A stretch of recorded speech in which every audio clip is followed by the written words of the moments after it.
वज़ीर आला चंद्रशेखर राव ने इंतखाबी हिकमत अमली के माहिर प्रशांत किशोर की खिदमत हासिल करने का एतराफ़ किया।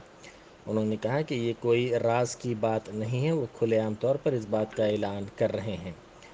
उन्होंने कहा कि वो प्रशांत किशोर की खिदमत हासिल कर रहे हैं, इसके लिए उन्होंने प्रशांत किशोर को 1 रुपया भी नहीं दिया है। वज़ीर आला ने वाज़ेह किया कि प्रशांत किशोर अपनी खिदमत के एवज़ रकम लेने वाली शख्सियत नहीं है। प्रशांत किशोर से उनके 7 ta 8 साल से ताल्लुकात हैं।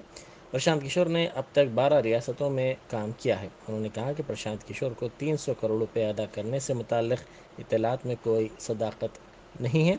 वो आदमी पैसे लेने वाला नहीं है, अच्छे आदमी को बदनाम किया जा रहा है।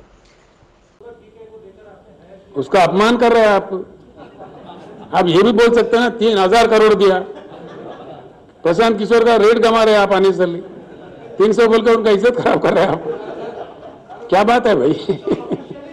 एक बात आपके फायदे के लिए बोल रहा हूं, it is for your benefit I am telling, for benefit of all the friends also. Prashant Kishor is my best friend for the last 7-8 years, one must know it. Done.